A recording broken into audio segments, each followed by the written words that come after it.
You made such a great point in that you get to love and pour on your kids. And I think a lot of the times you can look at a culture, at a program, and look at the wins and losses, but you guys are not just in the coaching seat, you're in the mother seat, you're in the, leadership seat. Like, you have so many young adults entrusted into your care, year in and year out. And so how have you, if you have at all, kind of taken that responsibility on of like, wow, I really can impact these student athletes' lives. I can shepherd them, I can lead them, guide them, and also open doors for them to potentially be in places where I've walked.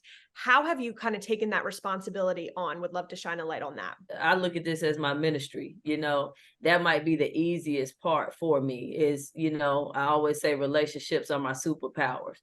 It's difficult when you have 11, 12, 15 young women that you're responsible for, as well as your staff.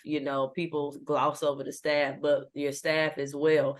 And, I take it personal. I spend time to genuinely get to know each and every one of them, get to know, how they take what they want out of life, and see what I can do to be able to help them to get that. Because I found that once you pour into people and people realize that you have a genuine care and concern for them, then they'll give you, the shirt off their backs, and they'll go through a wall for you. And I remember when I talked to Sarah first, from the beginning, she was like, just get them to play hard, motivate them and get them to play hard, and you're going to win some games just off of that, because of their belief in you, because you believe in them.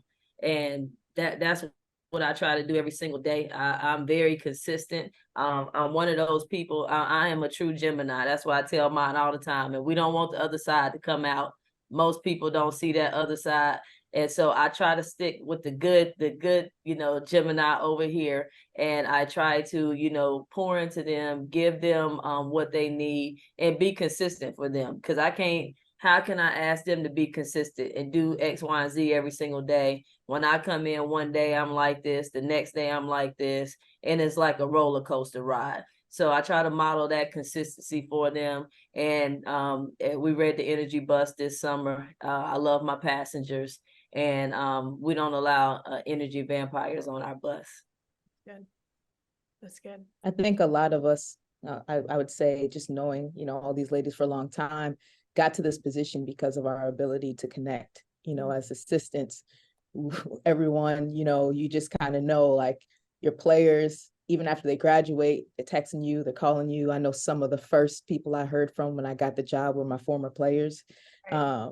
And no one was happier for me than like my current players. So, when you think about the responsibility, has it elevated because it's under your control? For sure. But in terms of like what it looks like and feels like, it's what we've been doing our whole, careers. It really hasn't changed in terms of, the care that we have for these young women.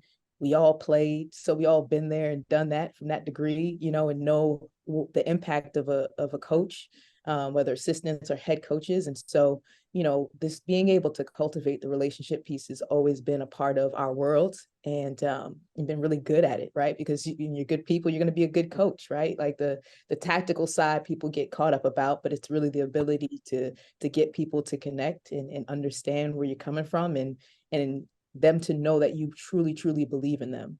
And so, I feel like that's something that's really come natural, now being in this seat, is just the ability to let, our players know from day one, like, whatever you want to do, we're here to help you accomplish that.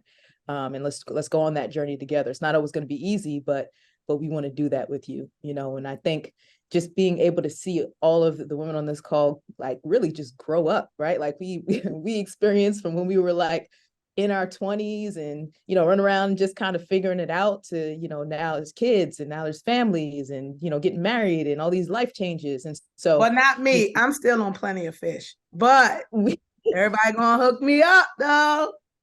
Go ahead.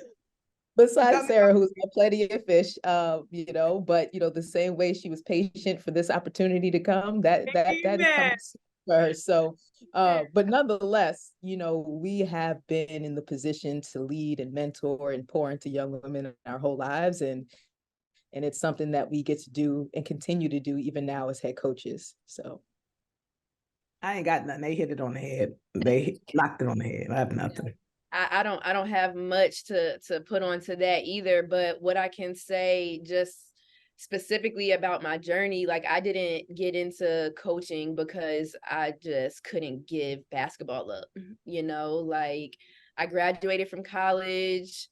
It was during the recession, you know, like I could have given basketball up, but what it came back to is a couple of things. Coaches that I had that lifted me in some of my worst times, you know, that helped me grow up.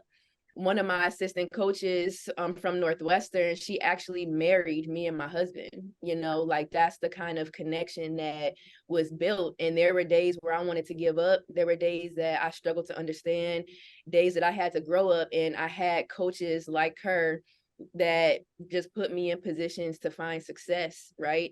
I mean, I'm a little girl from the south side of Chicago. Like, I mean, when I started playing basketball, I didn't even know that, you know, you could go to college and play basketball. That was just so cool to me. I was like, oh, this is cool. I want to go to high school. And they're like, oh, you know, you can go to college. Like, who knew, right? Like, I just wanted to be able to give young women that same opportunity. And if basketball is the tool that I have that I can use to help them with that opportunity, then that's what I'm going to do. And so I love the game, but more than anything, I just love being able to impact the lives of these women.